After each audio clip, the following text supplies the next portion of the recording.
correction officers here at the Washington State Penitentiary in Walla Walla, Washington.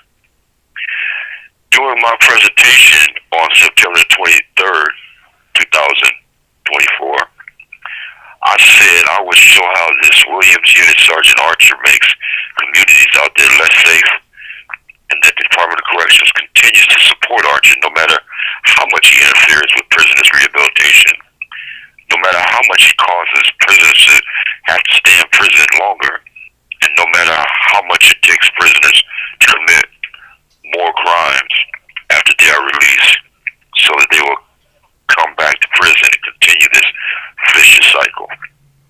I forgot to explain this before I finished my segment that day, so I'm going to do that now. You see, more and more prisoners are trying to qualify for early release by applying for a clemency process or by getting their good time credits. But when this Archer comes around lying on them, then their chances for early release go straight down the drain, out the window. And then their chances for, when he goes around rallying up prisoners, rousing up the prisoner population, then getting them to assault him, which has already happened about 6 times already. Scores of prisoners end up losing their good time credits, also losing their opportunity for early release. Some of them even get charged and convicted for assault and are sentenced to serve more time in prison. And for some of them, their assaults upon Archer and other staff, they count as 3 strikes in prison, and they get sentenced to life in prison without possibility of parole.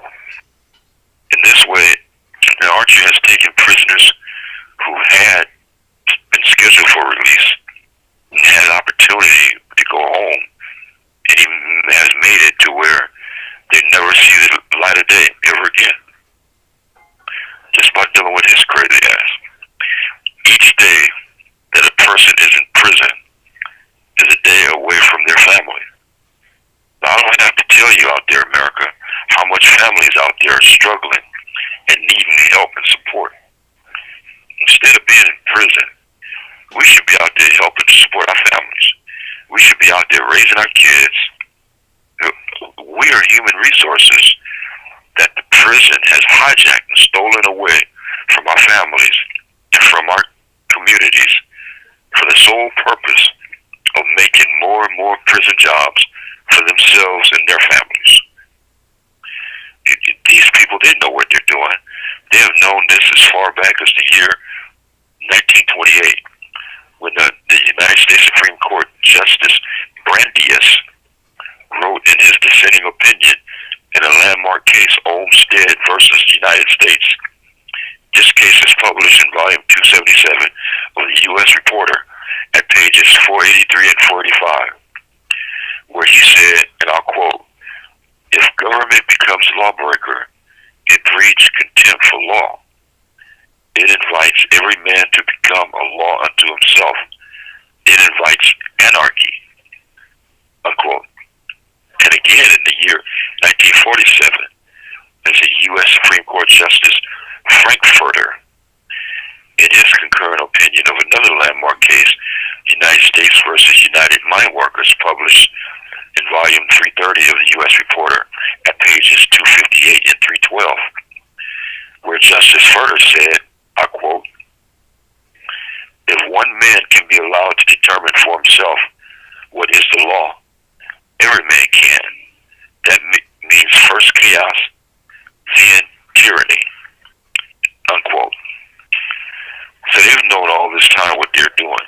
These prison and Department of Corrections officials, they go around the prison breaking every law that they encounter, poking and antagonizing prisoners, deliberately creating more and more chaos, more contempt for law, more anarchy, and more tyranny within the prison system, because they know it causes prisoners to end up with more time in prison and take longer to come home, and to sometimes never come home again ever, just to support the prison industrial complex.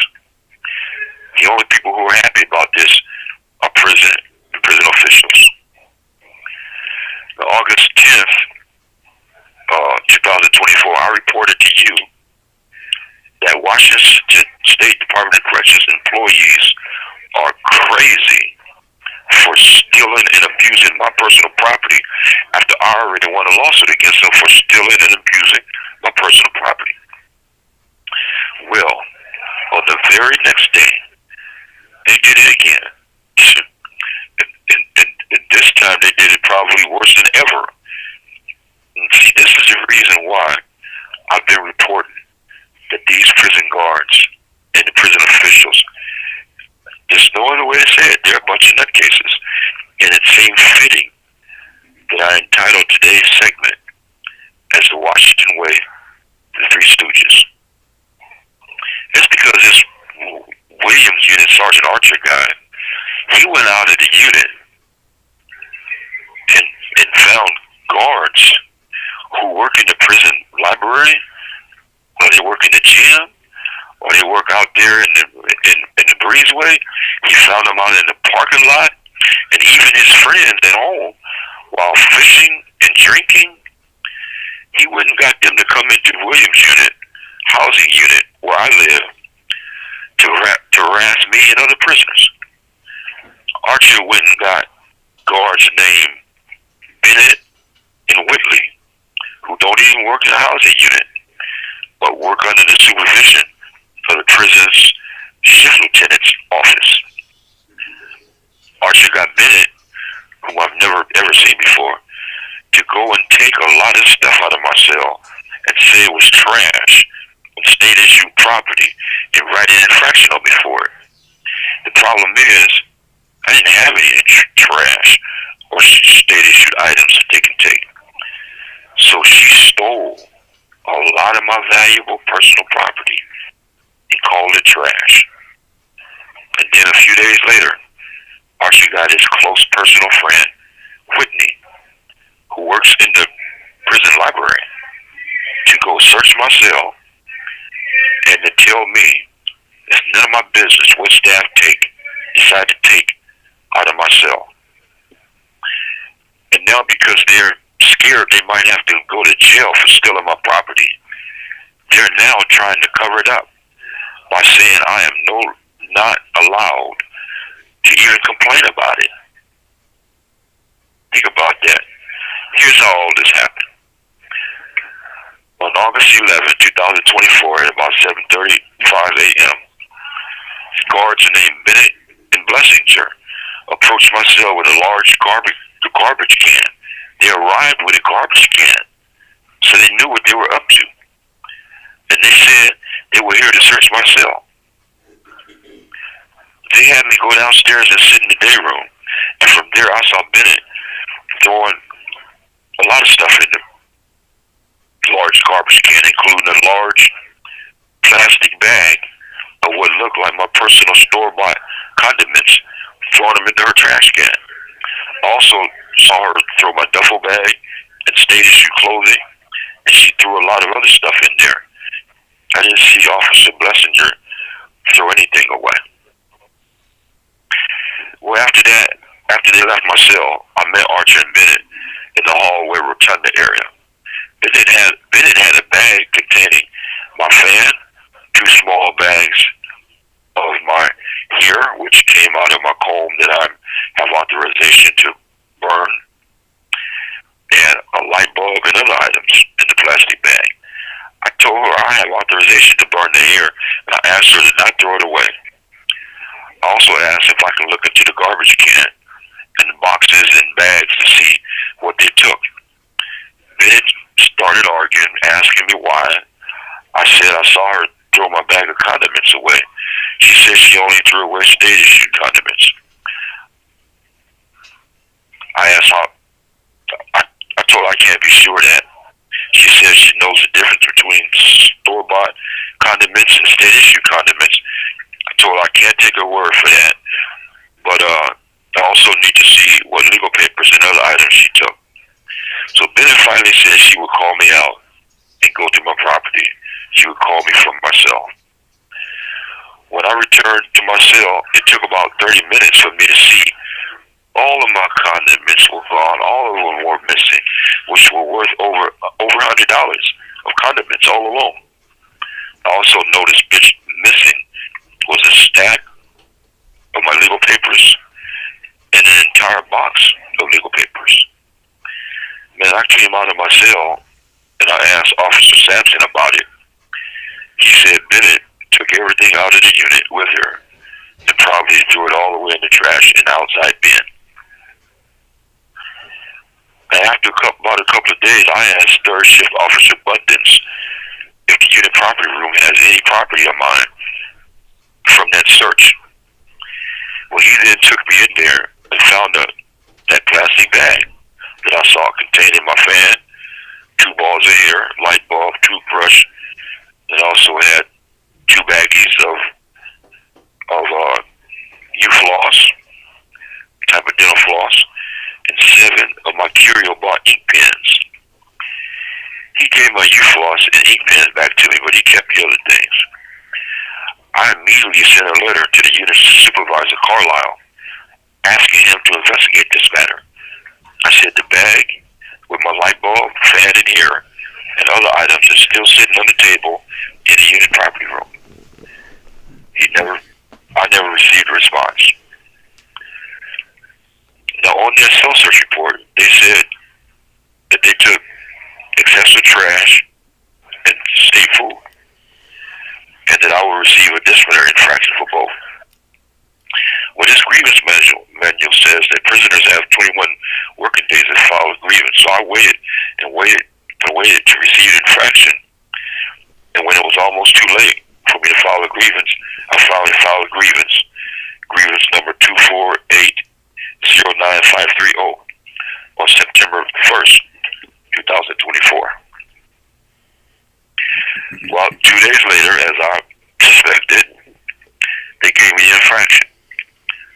So I know that they was just waiting to see if I filed a grievance, and they were using the infraction, holding over my head as a threat in case I filed a grievance.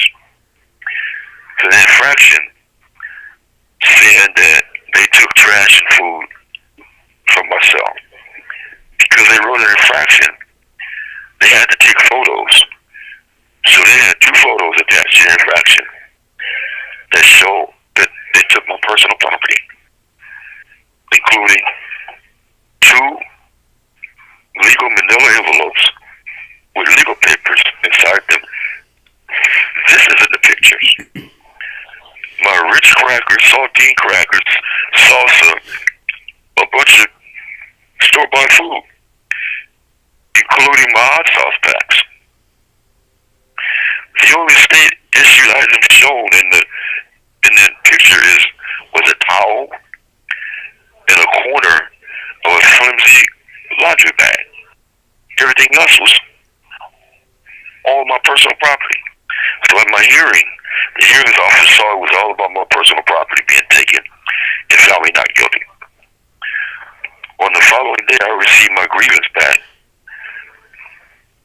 from the grievance coordinator, Heidi Griffith, saying I can't file a grievance because I received an infraction. I appealed her decision, pointing out that the infraction was dismissed, but still, headquarters statewide resolution specialist Jason Richard upheld the refusal to process my grievance. Man, well, therefore, on September 16th, I wrote another letter to Carlisle, as well as letters to Superintendent Jackson, Secretary Cheryl Strange. Each were sent as registered mail with a return receipt requested. In response, Unit Supervisor Carlisle, he called me to his office accompanied by Mr. Matson and a unit sergeant. After the conversation, I felt like I might never be allowed to see what any officer decides to take from my prison cell or allow an opportunity to dispose of it. Nor did I feel that Carlisle has any control over the conduct of the guards who, working out of the shift lieutenant's office, decided to come into Williams' unit to harass me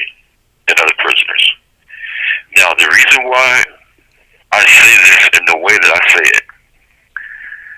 It's because if I say it in the way that I want to say it, because there were three of them there, they can just say whatever they want to say, contradict me, and try to discredit me. So I only say how I felt after talking to them.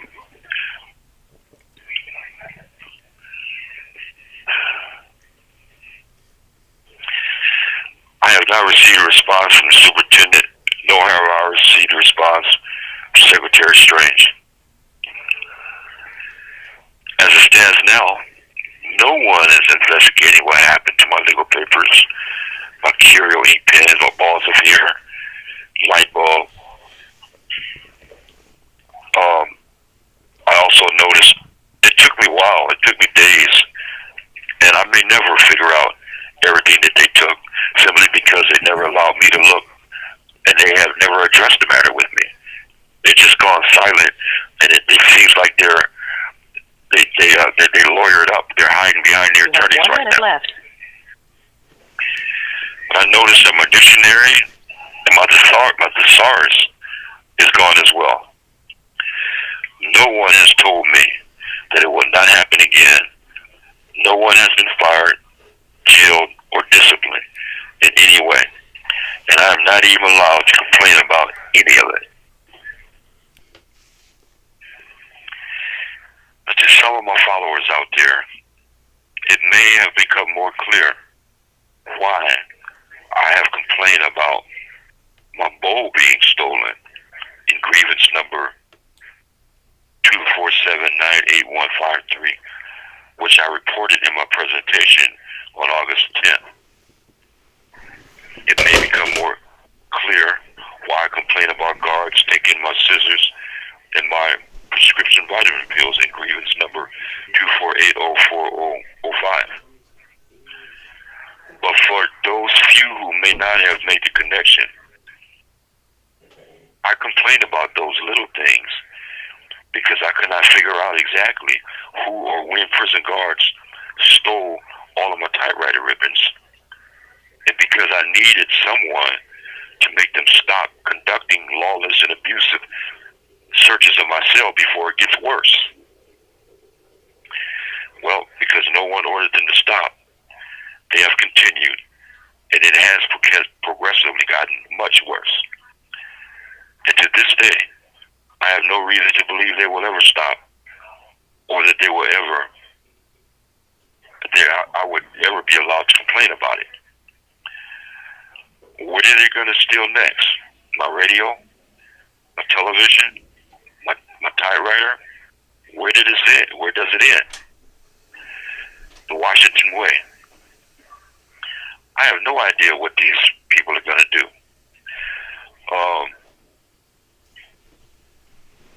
Because these guards, recently they've come out of the lieutenant's office, and they're crazy.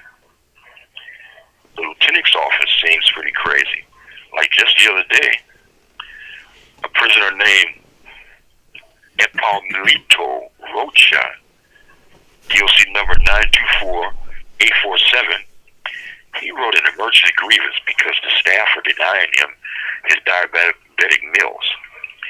He must have his diabetic meals within 15 days after he has his diabetic shots, or he can pass out and go into a coma and die. Literally. The shift lieutenant Long responded to his grievance by sending it back to him, saying it's not an emergency and threatening him to write him up. He didn't even process his grievance, nor did he do anything to help this guy get his meal. And he never got his meal that night. This prisoner has to go around asking other prisoners for a piece of candy whenever they refuse to give him his diabetic meals, or he will die. Only God knows what he has to do to get other prisoners to give him a piece of candy. This is crazy. Yet this is coming out of this shift lieutenant's office, along with these guards who want to search my cell. So if this shift lieutenant's office office don't care about this prisoner dropping dead, then I guess, yeah, they wouldn't care how the officers act when they go into my cell to search my cell. But if any of you hear about this prisoner, Epimlito Rocha, dying in prison, then you already know what happened. It was murder, either murder 1, murder 2, at very least manslaughter, coming out of the shift lieutenant's office. On page 12 of a September 15, 2024 article written in the Seattle Times about how, quote, serious is Washington's Department of Corrections about following Norway's lead, unquote, in treating prisoners in a more humane and respectful way. It was reported that a Mr. James Schmidt, director of Just Us Solutions, he said, well, it's talking points when the cameras are rolling. The reality is 0, nothing, unquote. Miss Serena Davis of Teamsters Local 117, the Washington State Prison Guards Union, she says, quote, we're never going to get there, unquote. She says how far Washington State reforms go will depend on legislative funding. The legislature has allocated $6 million through next June. And there has been $500,000 for trips to Norway that has almost entirely been paid by a project that they call the MEN project, coming out of San Francisco, California. Now, this Miss Davis's cynicism seems to ignore the fact that the biggest, perhaps the most basic and essential aspect of Washington State's Norway initiative, which would be actual enforcement and implementation of the model, it can only be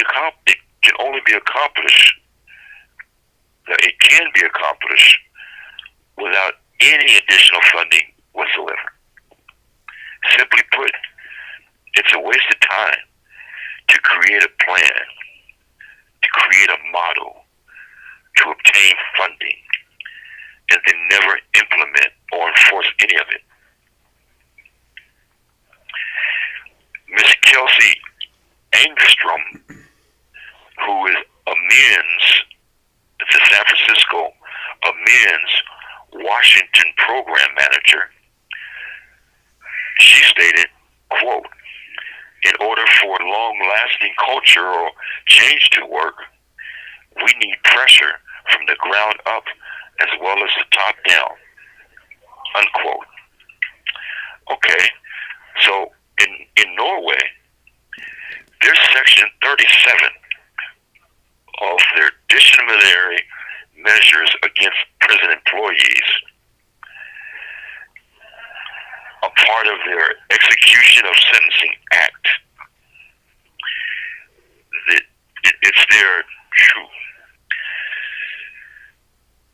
Straffingen Namfrigenslaven. That's what they call it in Norway. It states, quote, a prison employee who acts in breach of the rules laid down in this act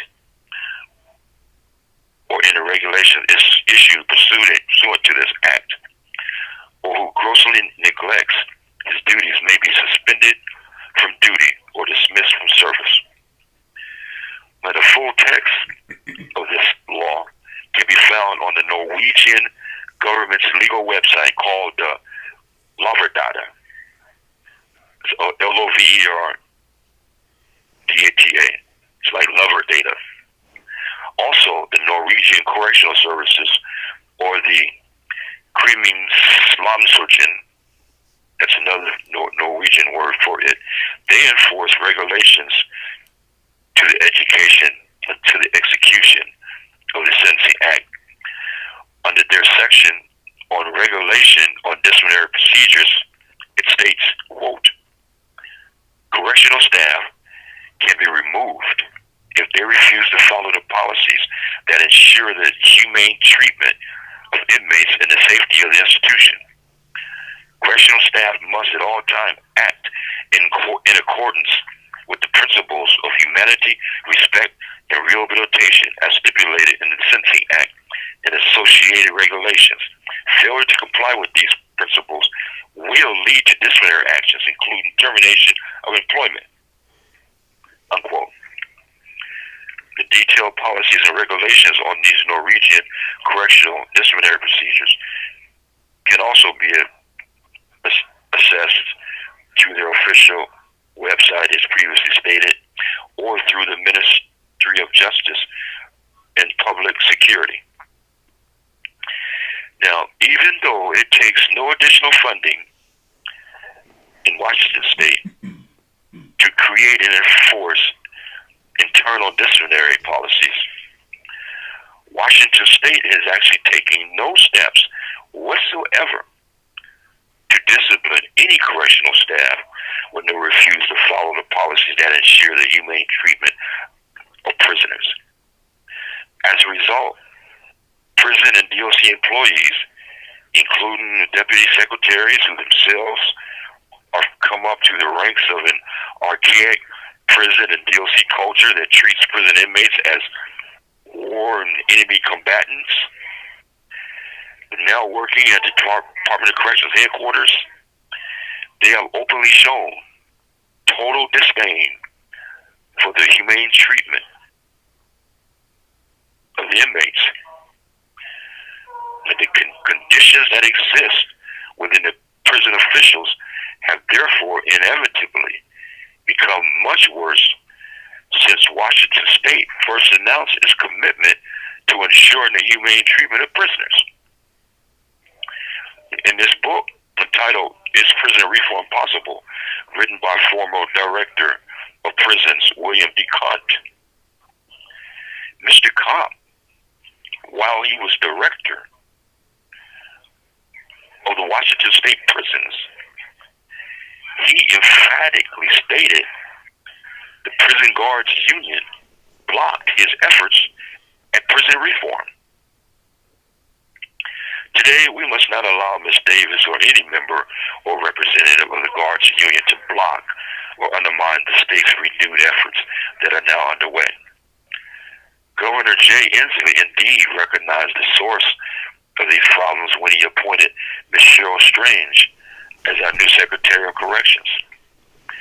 Ms. Strange, having never been an employee of the Department of Corrections, having never worked in any prison,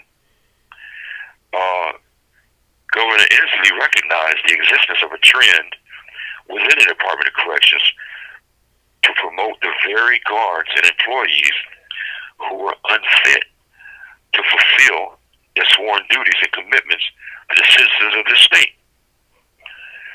Why else would he go somewhere else and put someone who's never worked in the Department of Corrections to put Cheryl Strange over the Department of Corrections? In 1999, State Penitentiary guards routinely allowed myself, no, this was in 2019, they routinely allowed myself and other prisoners to go through property taken by the guards when the guards searched our cells.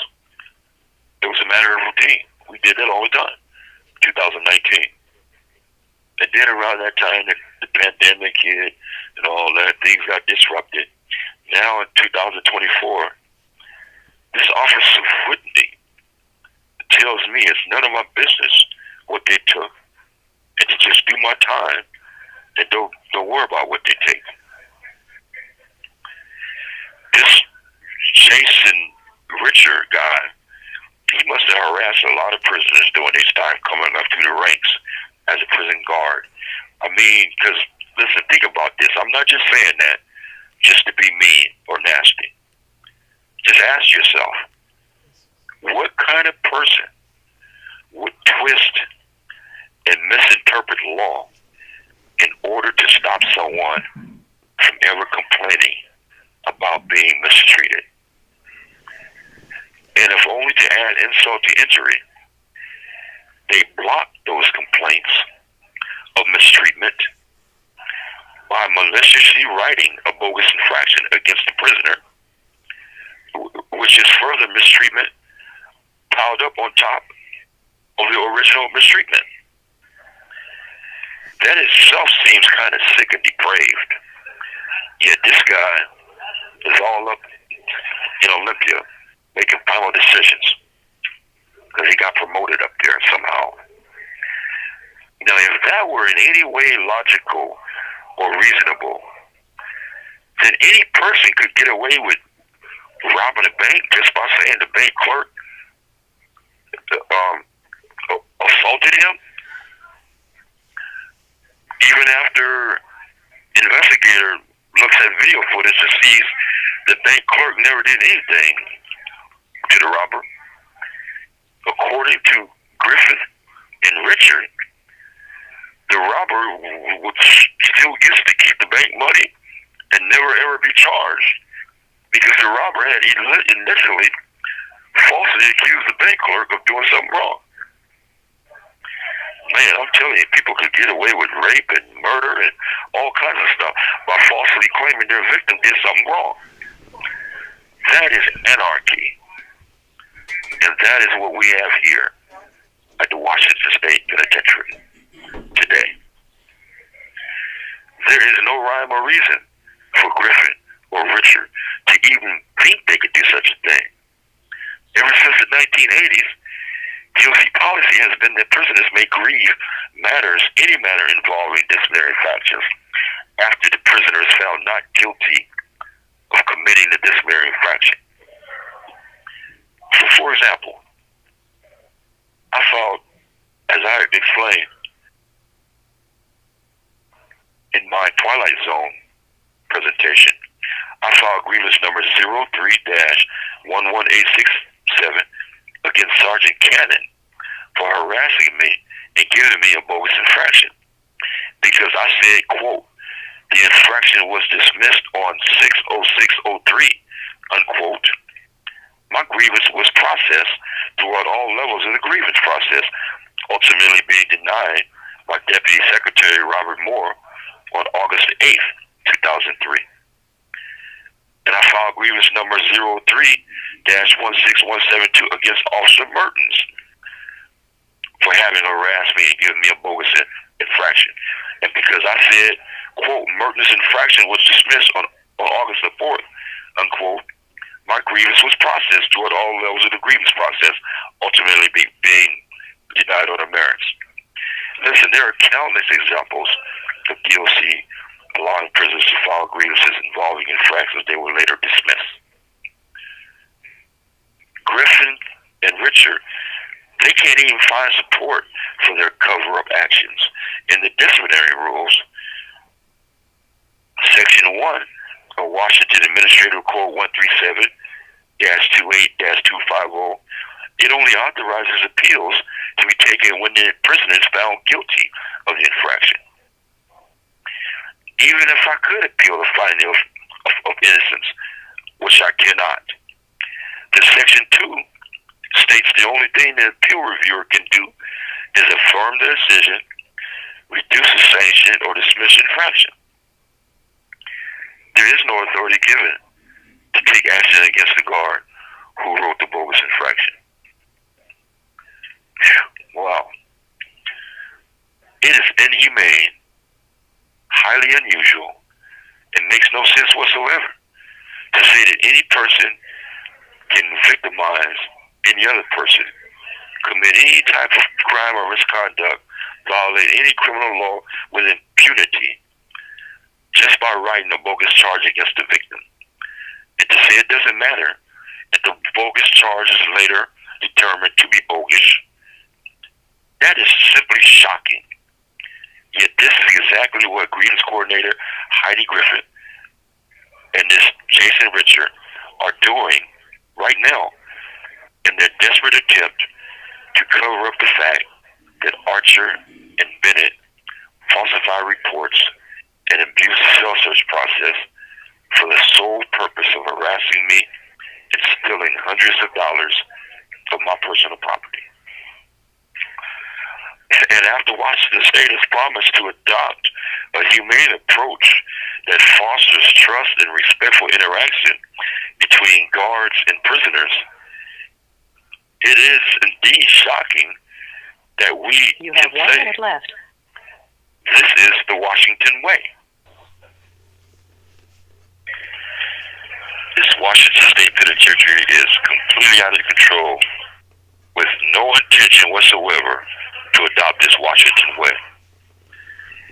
Even the prison's disciplinary hearings office has become more corrupt over the past 2 years. For instance, in the year 2019 to 2022, I was given receipts of my appeals at the moment that I submitted them in the housing unit.